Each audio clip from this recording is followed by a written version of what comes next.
long time. Like a different person now. Yeah, basically, yeah. What, you 31 kilos down, aren't you? Yeah, 30, 31. Yeah, Yeah, that's 31, incredible. 32. That's incredible. Congratulations. Thank you. And I'm not on Ozempic. That is the major win. Yeah, I mean that's a big deal. Do you know what? I watch quite a lot of YouTube like fitness videos and stuff like that. And even I get adverts for whether I could be eligible for Ozempic. And actually my BMI is quite high. I'm not going to sit here and say because I'm such a muscle monster, but I've got a relatively high BMI, which would categorize me as being overweight. Like I literally begged my doctor last year, like, please prescribe it to me. But she was like, yeah, but that entire BMI kind of thing is like completely outdated. It's like so old. Even now with 31 kilos down, I'm still considered obese. And she was like, yeah, no. That's incredible. Yeah. Wow. So thank you so much for jumping on. And I've gone straight into it because I'd rather just have an organic chat as opposed to kind of a pre-scripted call. I do have some questions and bits to kind of run through. But I'm the best unscripted. Yeah, but I don't think you need an introduction. But high level, obviously head of CS for Whale.io. You host a number of really awesome podcasts. I think one is we fucked up. We don't have to, which I love. Which is like, we need to do something like that in recruitment. I don't think we're honest enough sometimes. And the other podcast that you host is the Hotline, isn't it? Yeah, Customer Success Hotline. Yeah. And those are Christy, isn't it? Yeah. So one is indeed like we fucked up big time last 8 years. So yeah, basically sharing our fuck ups or other people's fuck ups to make sure that no one else needs to make them as well. And still making them, obviously, because we're all human, right? Every day. Still, but that's the thing though. We need to invite guests now because I don't want people to think that the only thing that I do is fuck up. But that's the thing though. You try and throw spaghetti to the wall and hope that it sticks, and it doesn't always stick. So in that sense, it's still and I love fucking things up. So in that sense, it's the best way to learn.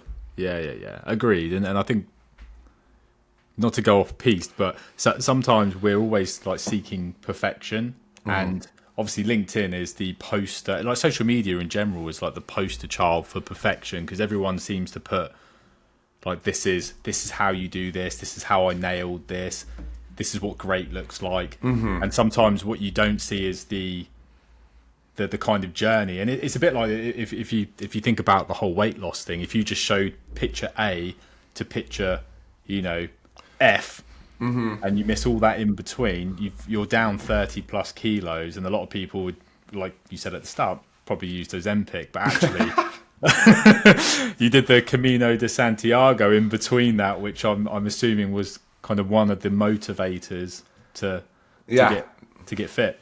That was the last stretch, indeed. Too. That entire Camino on itself was just the entire way I was thinking. This doing with that 30 kilograms extra would have been like lethal. But now it was quite a journey. I want to do it again. It was really good. I would love to do it, and I'd love to hear more about it actually. So how far is it? Like how far did you actually walk? Over how many days?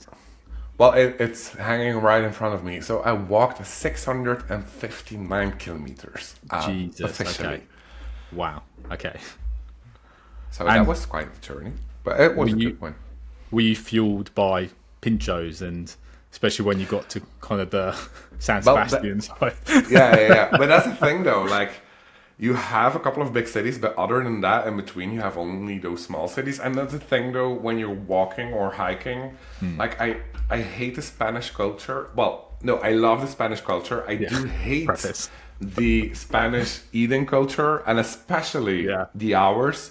So because the thing is, you need to wake up very, very early because it tends to get super hot. So with the backpack of like 12 kilograms, you just want to be at your next stop like around 2-3 p.m. But then you're tired.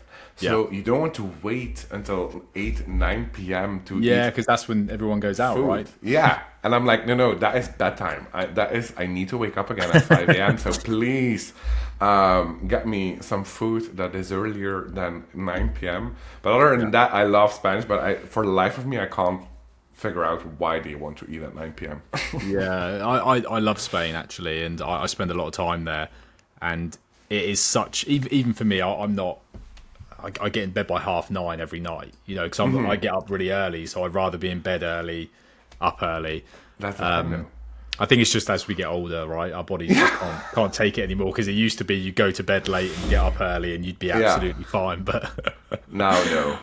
I just find myself falling apart now. Indeed, like, everything after 10 p.m. is like, I'm such a granny. Now, like, I always said, like, why... I said it to my grandmother last, like, I think earlier this year, where I was like, how the fuck do you wake up so early? And she's like, we're getting old. it shifts. It's like not going to bed very late, but it's just like waking up very early to get the most of your day. I was like, fair enough. Yeah. It's crazy. But the time I've spent in Spain, usually you can't book a table before 8 p.m. They look weird to you as well. Like, they look weird at you as well. Where you're like, are you open at 7? And they were like, no. I'm like, I think that's why I like the San Sebastian culture, because you can just hop between the pincho bars. Yeah.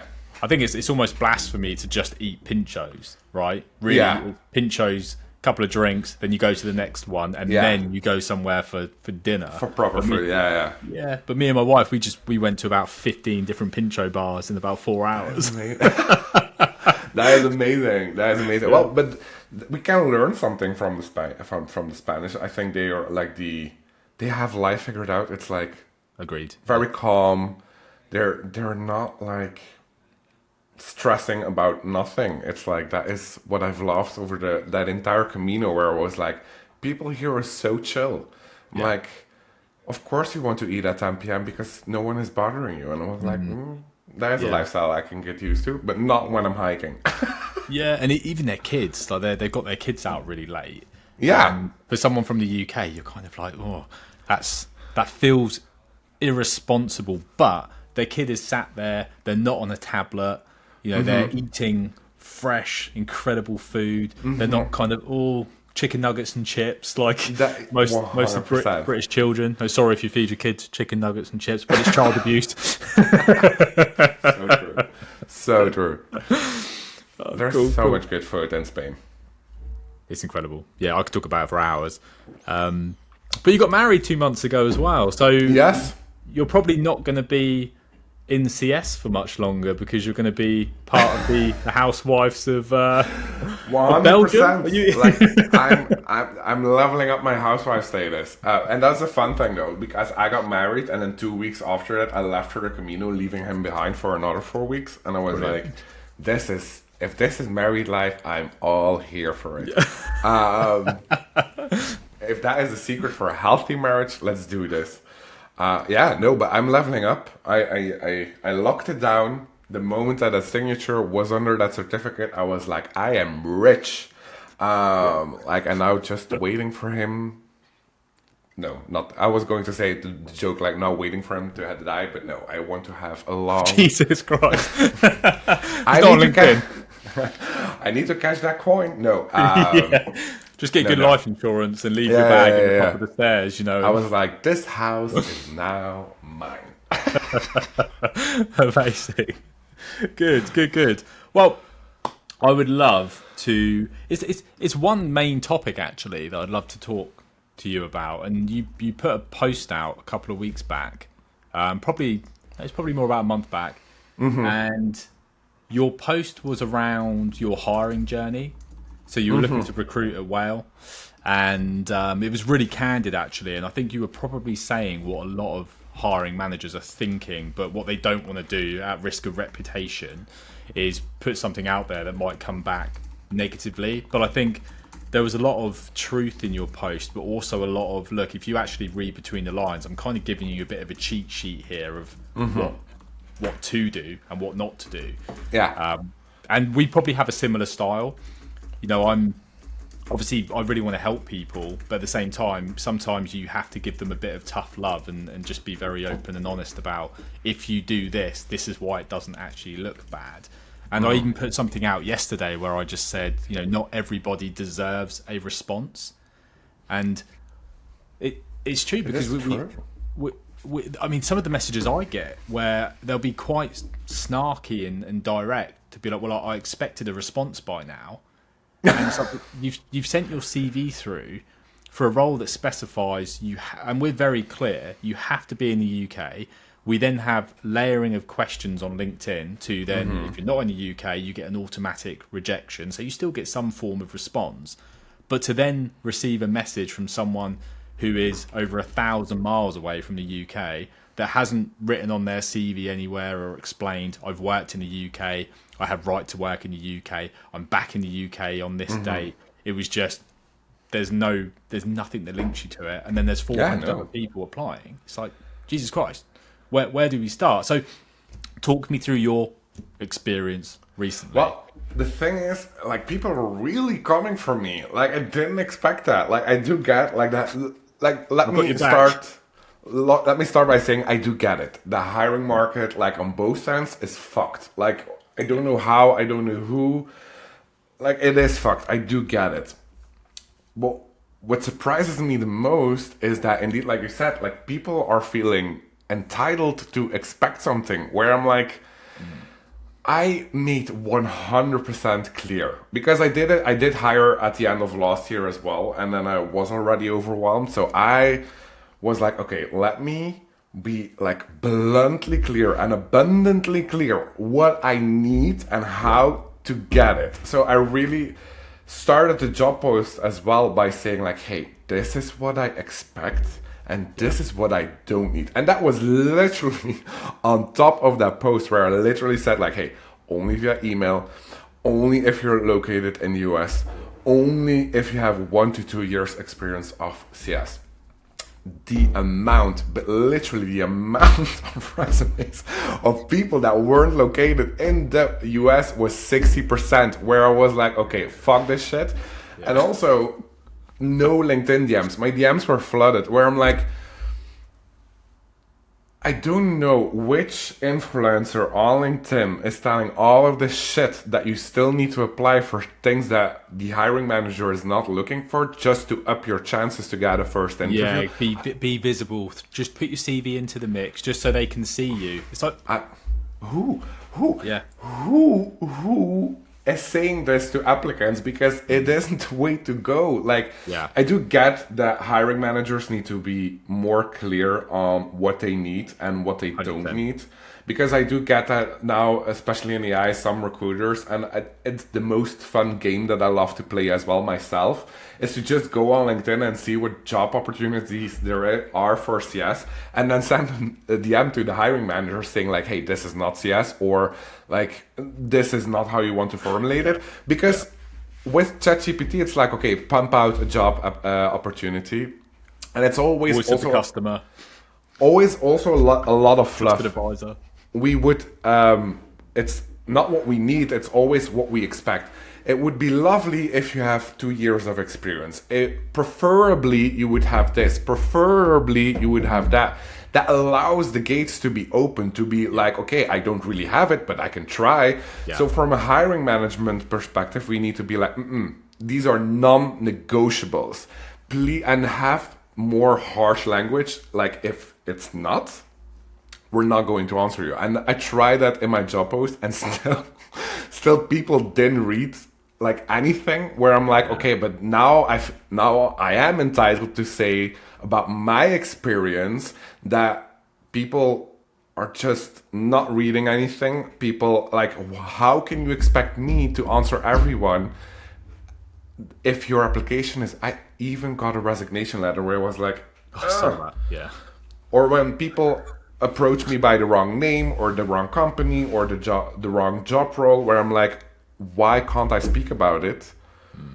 And are you coming from me saying that you are exhausted, that it's very hard to get a first interview, why I need to be more empathetic, why I need to be more emotional, available? I'm like, I am, but I'm not. If I just scan through 325 resumes where 70% of it was other shit, not the resume on itself, but following the guidelines. I'm hiring for a CS position. If you can't read already simple guidelines on how to apply, that says a lot more about you than about me as a hiring manager. So in that sense, I'm like, I don't know which influencer on LinkedIn is telling just shoot your resume to every job opportunity that you see without reading it.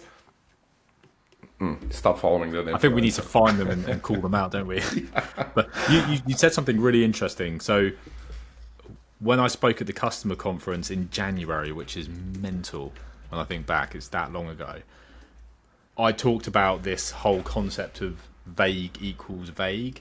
And you're totally right. Companies will put incredibly vague job descriptions out there with really kind of open to interpretation language, and then they will be on the complaining side of, we're getting really poor applications. But what you've said is, be really clear about your language, and that's what you tried to do. So why do you think people still aren't following it? What's the rationale, do you think? I think people are not desperate. Well, the thing is, it's very hard in today's economy. People are being laid off left and right, and I'm not going to say that isn't happening whatsoever. And we have, for one job opportunity, we have a zillion candidates, and I do get that people want to also break into CS because it looks like this fun job to do, and it is fun. But the thing is, they're indeed getting desperate, and I think it's because the system is broken. People are like, I never get an interview, so if I now send one resume or I send my resume to 15 job applications, maybe it will up my chances. So in that sense, people are just getting reckless. But then again, that it doesn't mean sending your resume to 20 companies and maybe you get 2 interviews, but will that be the job that you want to do? And I do get it. A job brings in money, but a CSM has a lot of transferable skills, and I said that in an earlier podcast as well. If I don't want to, I want to be a flight attendant one day. I want to be a teacher one day. I'm not going to be in CS my entire life, and I know that because I love this job with all of my heart, but I'm not doing this job anymore within the next 5 years. I'm certain of that. Yeah. And that's the thing that people also need to think about. There are so much more jobs that bring in money. Is it going to be your dream job? Maybe not. Is it? But you have transferable skills. So in that sense, what other interests do you have? It can't be alone. It can't be customer success alone. It can be broaden your spectrum and then take back the time to really intentionally apply, because what isn't happening right now is intentionally applying. And I think that is very tiring for the candidate, but it's also very tiring from a hiring manager perspective. Yeah, recruitment's our full-time job, right? And it's challenging managing 5 jobs at any one time when there's a variation in what you're hiring for. It becomes a lot simpler if you're working with 5 companies in London that all want a CSM in a similar industry, because there's obviously multiple interview opportunities for one candidate, but you still have 5 jobs to fill. So it's it's just a really interesting take. I'm trying to think of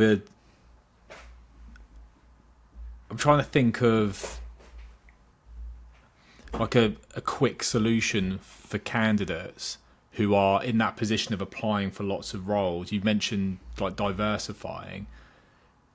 Is that individual, or do you think CS in general? Do you think there's a clear route for you? If you an average CSM role, and look, this is challenging because let's be honest, it's a nuanced position. It's different for lots of companies, so we could go down that rabbit hole.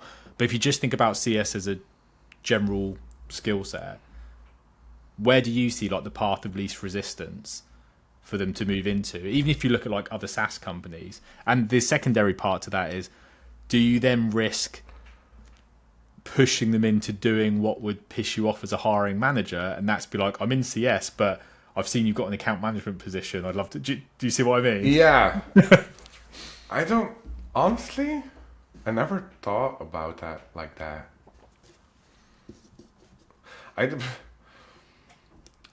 But that's but that's also a problem. It's not only about like the applicants problem. It's also a lot of SaaS companies don't know what CS holds. So in that sense, I've done the first interviews. Then after I scanned through all of those resumes, even though that they had customer success on their resume, they never did it.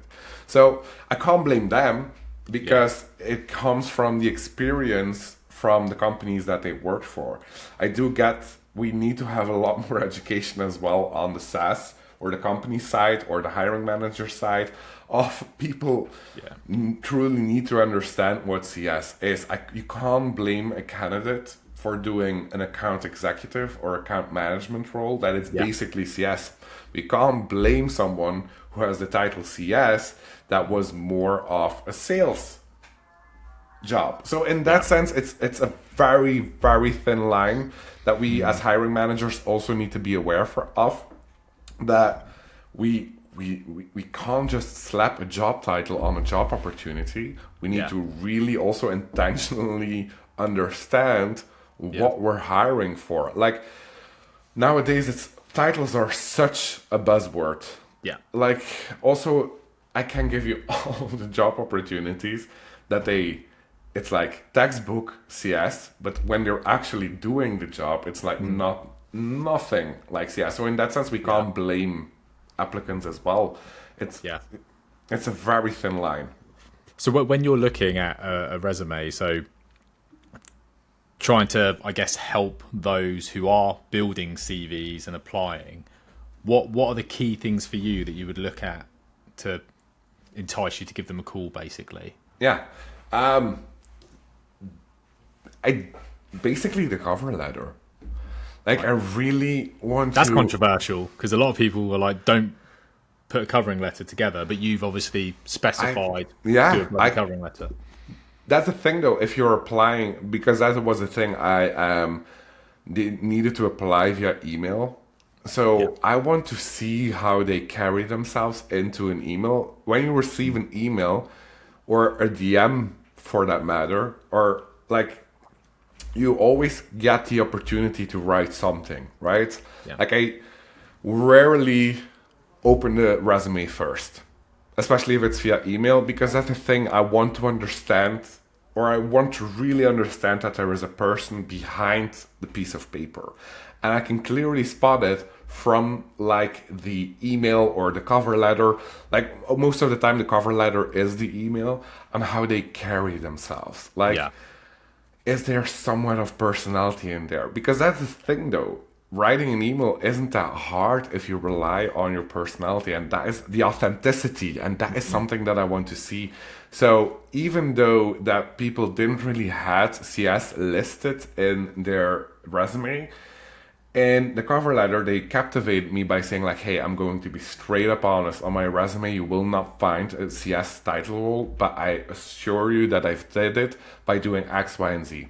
Nice. Yeah. I was like, this is brutally honest. I will invite you to the first interview. It didn't work out at the end because it was not really what I was looking for, but I really appreciated the authenticity. And I gave some tips and tricks for next interviews or maybe a specific role, because again, it wasn't what I was searching for. Yeah. But that person was really amazing. They carried themselves very authentically during that process, and I'm super confident that he will land the job that he will excel in. Awesome. Or there will be a match. But that authenticity is such an important part that we're now missing so much. And I do get it. We are forcing them. Large companies are forcing them into that direction because they're using AI to spot the keywords. But that's our fault as hiring managers. We forget that there is a person behind the resume, and we need to give them an opportunity to show their personality to some sorts. Because if we're going to work together, I need to work with you because we have a connection that I can work with you. Because one of the questions I ask myself after every interview is, would I trust that person to work with our customers if I'm on holiday? Would I work with them on a bad day? They could have done books of businesses of 10 millions. They could have 20 years of CS experience. If you're a douche, I'm going to answer yes on those questions. Yeah. And that is what we mustn't forget as hiring managers. You're hiring a person. You're not hiring solely based on a piece of paper. Yeah, and I think that's where AI will always be a supporting structure to recruiters and hiring managers, but it won't replace that human element. And especially in CS, if you actually take customer success as a role, your primary function is to connect with your decision makers and build trust, build authority and credibility to enable you to and help them to be successful, right? And actually increase contract sizes and stuff. We want to get into the commercials, but really you are there to wrap your arms around customers and connect with your persona. So if you can't connect, and I actually think, Stijn, that you're quite an easy person to get a kind of, I mean this, no, let me finish the sentence. No. You're quite an easy person. No, I think to kind of capture the essence of what you're about, you only have to spend a couple of minutes going through LinkedIn, seeing the stuff you've done, understanding how you talk, your language. And if you're in CS, you could mirror that quite easily. So if someone pinged you a message and said, look, hopefully I've caught you on a good day. I know you've just started nicotine patches. You've just started to quit smoking.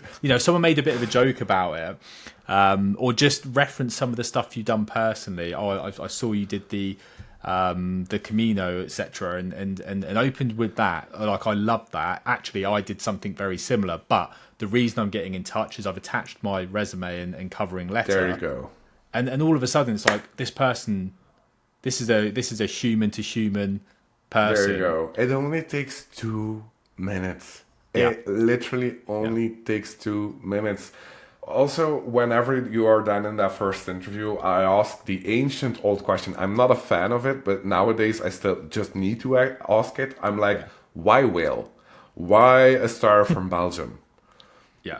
And they often choke on that question, where I'm like, the only thing that you needed to do was just take a look on our LinkedIn page, go to our website. It's literally in one sentence what we do.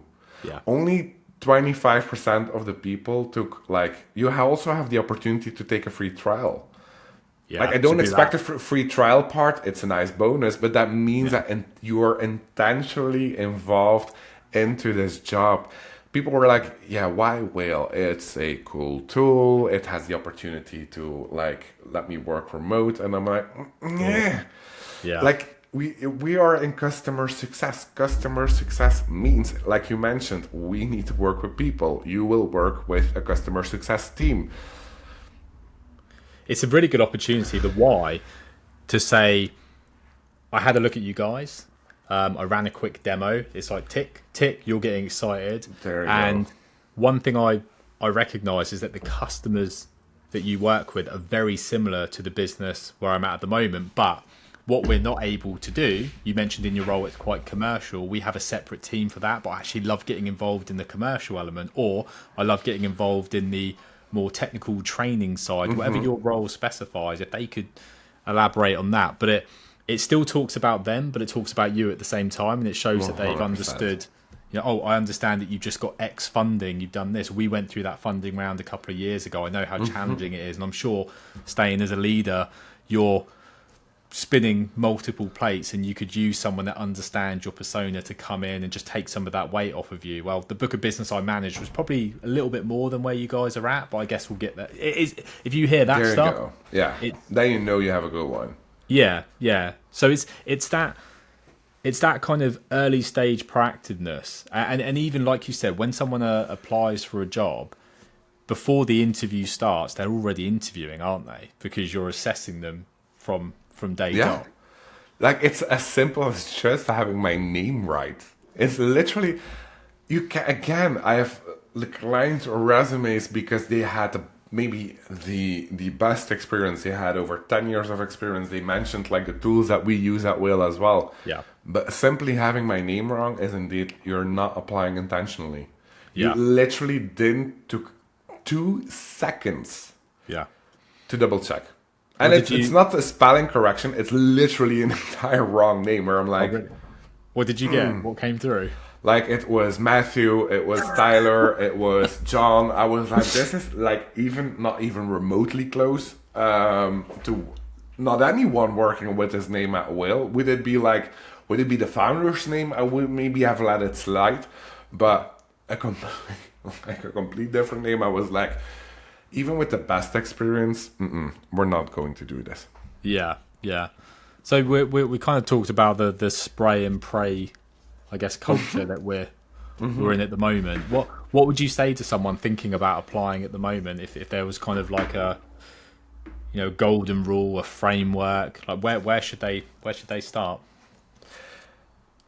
It's just literally with the intention.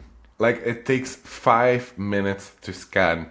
If it takes you 2 minutes to send your resume, just multiply that by another 2 minutes by just intentionally look at the company page, by intentionally looking who the hiring manager is, by intentionally in every platform you have, if they're asking to via mail, if they want to have to receive DMs, comment on their posts. Like, hey, I have sent you a message, or indeed like being a little bit more authentic in that small things. It is a good thing to make yourself visible, but do it in a way that it like feels authentic to you. Like on that post, I received a couple of comments where I was like, "Oh, this is fun. This makes me like laugh," or it looks indeed like not written by, "Hey, I have sent my resume, just following up." I'm like, okay, fine, but like, hey, like you mentioned, I love the job post. Make sure that like I've read everything. I didn't contact you on DM, but I'm just commenting to make sure that you see my name. I'm like, all that I need to know. Check your out. I will check every resume, by the way, but this makes me something like it stays with me. I'm like, oh yeah, that person reacted, and I want to give everyone an equal chance. So, but it's also, again, it's a dual sword almost. Like hiring managers need to cut the fluff as well. Just be 100% clear on what you need. Yeah. There are almost no job opportunities where you see this is what we need, this is what we don't need. It's always preferably you have this, ideally you have this. In an ideal world, you have this. Like it leaves the room for people to create hope. And I do get it. Hope is sometimes all that we need. But when it comes to your piece, but also the piece of the candidate, sometimes we need to be just like harsh and put it out there. Because if you got resumes and you're like, yeah, but that's not what I'm looking for, and you're not responding to them, it's not their fault, it's your fault, because you were not intentionally clear of what you were looking for. So I think it starts with a great, clear, well-defined job opportunity, and we need to make that change on our side. But from the applicant side, again, just double up on the minutes that you're taking to apply by literally intentionally apply. Yeah. And those are the two main things that I would say would already have a little bit of a change within. I think that's great. I think both sides need to have that conversation, right? Because as I always say, vague equals vague. You can't expect great applications if you're putting out poor job specs, if you're not giving salary information, if you're not giving tech information. Like, how can you expect those things to correlate? You know, you wouldn't go into a car dealership and just say, I want a car, and then be upset when they give you a Ferrari or a Fiat. Yeah, I mean, I'd be happy, but I wouldn't be able to pay for it. So it's there's a lot of qualifying criteria that sits in the middle. And it's interesting. Some businesses will hide behind not being able to talk about certain things internally because they don't want to give their competitors insight. But for me, a lot of the time, it just stirs up more questions around how the culture is in that business anyway, if it's all very hidden. And I think companies, when they're worried about salary, for example, do you actually think that your internal team do not talk about what they're earning? But that's honestly. And that's the thing though, which bugs me the most about like the trend, like in every job opportunity you see like the thing like we are inclusive and our values are be humble and be transparent, and we think that's super important. Like if you're not doing that from the get-go by putting your job opportunity out, you're not owning your own values as a company, which I think is utter bullshit. So, and that is the reason, to coming to your point, like your competitors, like that's the thing though, you are hiring for your own culture. If our culture was, or one of our values is like be always transparent and be humble and ambitious, those are the things that you will see in that job post. 100% honest and transparency, and this is what I need and this is what I don't need, and I will call you out if you give me what I don't need. So that is also to every email that I saw already, like, hey, you're not located in US, I just bluntly said like, great resume, it's not what I need, please read the job description. It's also about us to educate or give feedback to the applicants, because if you're just rejecting them, like, yeah, we're not moving forward with your application, why? Like I sent an email to every email that I've received saying like, hey, you're not qualified because of X, you're not qualified because of Y. Is it tiring? Yes. Was I frustrated? Yes. But I got a zillion emails back like, oh, thank you, I didn't saw it. Like, okay, but that's on you. that is on you. That's above and beyond, because I guess I tread relatively carefully here, but I put this post out yesterday, and like I said, not everybody deserves your time. Like, you're busy, you've got customers, you've got a team, you've got a business to satisfy. Not everybody deserves your time, and if they haven't taken time when you've already upfront invested, like, these are my expectations, it's a bit like, well, like, you're responsible here, and if you've not got a response, because I have found there have been some applications where I will not respond to them because there is zero reason to respond to them. They're so far away from what we've asked for, and there's been no attempt to justify why. And when you've got collectively 3,000 inbound responses across positions and you actively headhunt, you're like, well, I think you need to figure this out for yourself. Like, put your big boy pants on and work it out. And reputationally, maybe that creates some negativity, but I'd rather be known for focusing in on individuals who are proactively engaging and 100%. But that's the thing though, it's easy to whip out a template saying like, hey, this is because you're not located. I'm not giving feedback on like, hey, you don't have the experience. Like for 60%, it was like, wrong location, read the job description, and it was like 60%. Just a simple copy paste. How many applicants? So we're talking 345, I think. Wow, okay. So like 150 plus applicants. Yeah, I was like, no. Yeah, okay, interesting. Fine. So if you could give one piece of CV advice, because you obviously take the covering letter seriously, but then obviously beyond that, you then take a look at the CV. What would you say is like the one piece of advice you'd give on the CV itself? Were there any that you thought, this person gets it, they need to receive a call? For me, one, don't make your resume 5 pages. I don't care.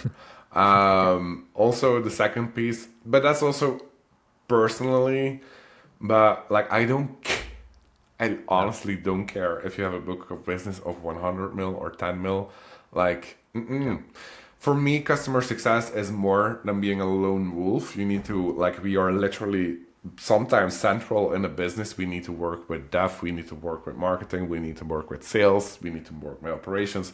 Basically, every team we are a little bit aligned with in some way. So I'm more interested by seeing, like, again, it's impressive and I applaud you for getting the net retention to 120 with the new strategy that you've built. But honestly, I don't care. You can take that same sentence and alter it on like, hey, I have improved to 120% NRR with a strategy where we build something with marketing and then define Yeah. that something. Like you can alter that with like in the same question, like in the same sentence. It shouldn't be a book, just a bullet point. But if I can see that you collaborate, because again, Yeah. we are often or rarely doing things alone. Because Mm. if you want to do something with discounts, we need to check it with marketing or sales. If we're improving on our NRR because we have a better way of getting product feedback or communicating product feedback, like Yeah. if I look at my job, we can hustle and grind most of it ourselves, but we always check it with other teams because it's a life cycle. It always starts with a deal that gets sold by sales. And we wouldn't get our customers at a certain point if the product wasn't built by a product and the development team or wasn't marketed in the right way. So, in Yeah. that sense, I literally, if you come across like, hey, I've done this, also in my book, I don't care. I want to see on how you collaborate with other teams. And if Yeah. you can tell me that you have a book of business of 100 mil, fine, but how did you maintain it? What did you do? Like, how did Yeah. you work together with other teams? So I would focus more, I would say to focus more. Numbers are everything, but also in that exact same sentence, tell me a little bit how. Yeah. So Like, it's more the story. yeah, So we did the following by cross collaboration with, with, yeah, and then that reduce would be time like, to oh, value by, and I yeah, would be like, oh, I want to know more about that. And that gets me like more intrigued, like, hey, like, how did you do that? yeah, And get them on an interview. Like the person that we hired that is going to start on Monday, that was the exact thing that I was looking for. That person mentioned like, hey, I built out a playbook where the answer rate was 75% by proposing 4-minute meetings. And I was like, this is effing clever. yeah, yeah. Nice. And I was like, okay, but never, nowhere. I was not impressed by the book of business of 10 million. I was impressed by he was collaborating with marketing to get the word out that they're now offering 4-minute meetings to drive the value. And I was like, ooh, I want to know more. And he explained it. We didn't like the offer wasn't signed, but we already implemented that 4-minute because I was like, oh, this is a really great like Yeah. strategy. So, and that are the things that makes it more fun. Yeah. So here's my take. I think that we're all kind of wired the same, right? Well, we are. And like humans haven't really evolved. We have significantly. But in terms of how our brains are wired, so we want information really quickly.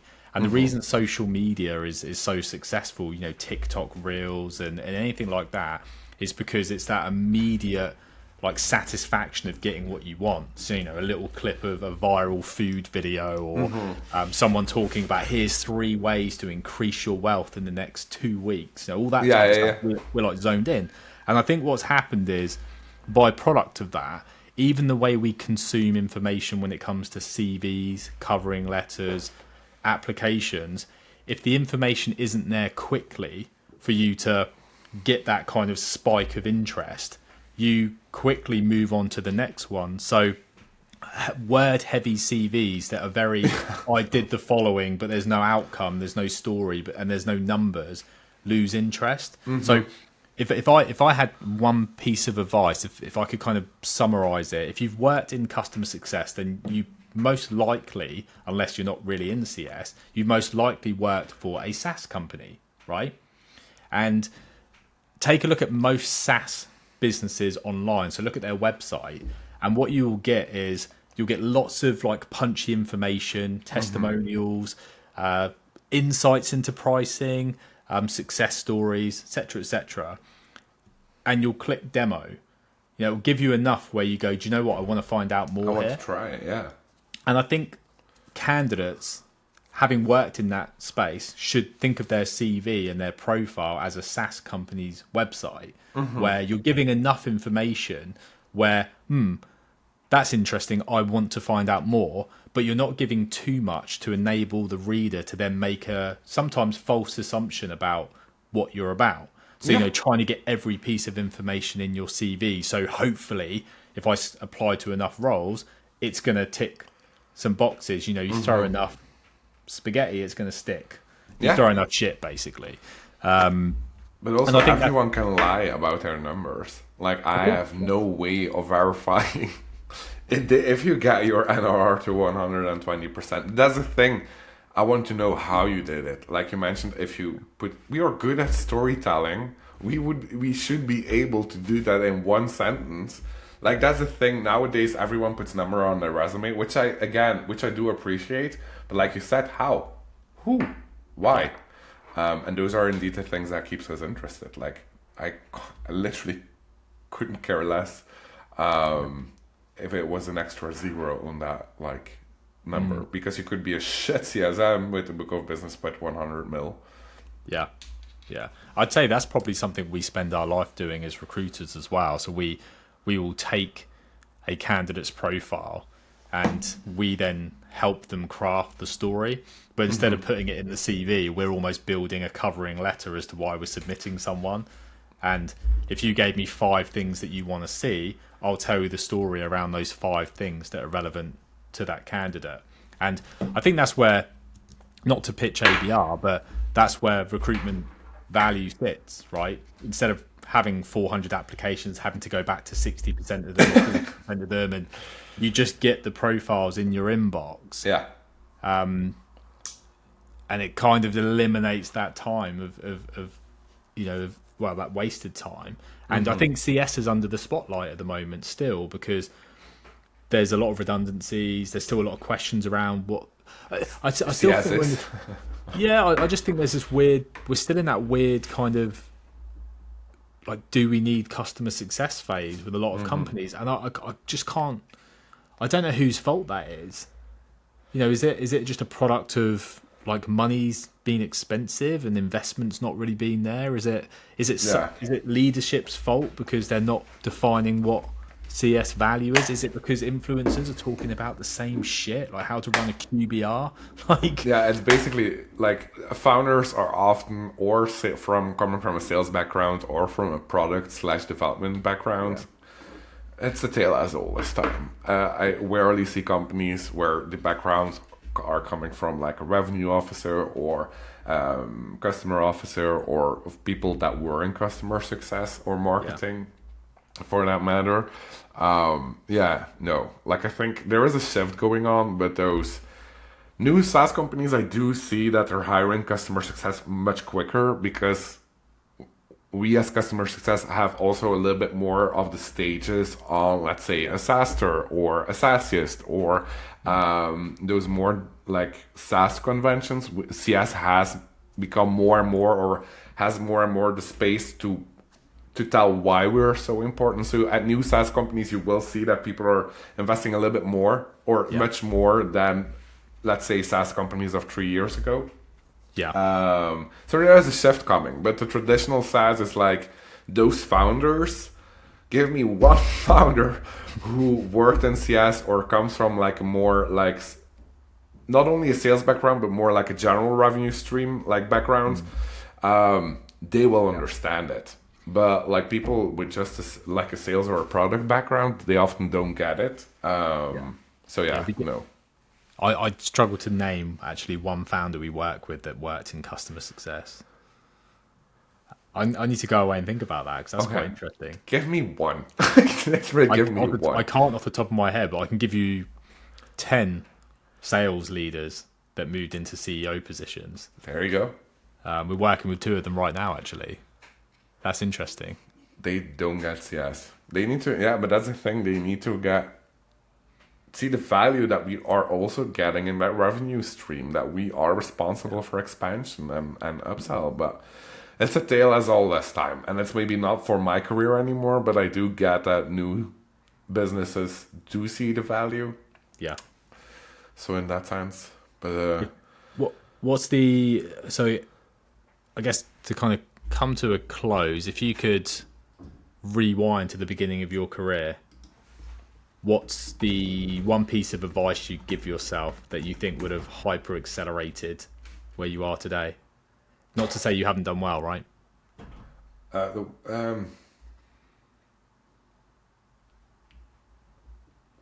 would say Marry sooner. marry sooner. Yeah, no, don't get into customer success. Buy Bitcoin. Marry sooner. Yeah, no, I would say don't. If you're just starting out, don't blindly believe. Don't blindly believe that the company that what you're doing is customer success by the company. I would say, because my first job, especially the first year and a half, wasn't customer success whatsoever. But I thought I was doing it. So the two things is, don't blindly believe what you're doing is 100% customer success, even that your role is saying and that the company, because you're new, you're not like you're just breaking in type of thing. Yeah. So you believe everything that company is saying, what you're doing is customer success, and build your network. Not for the purpose of getting a job anywhere else, but more for the purpose of like, what are other companies doing in CS? Like I know that after a year and a half being in CS, I discovered this entire community of customer success managers, and I was like, oh, this is customer success. So those two things I would definitely say.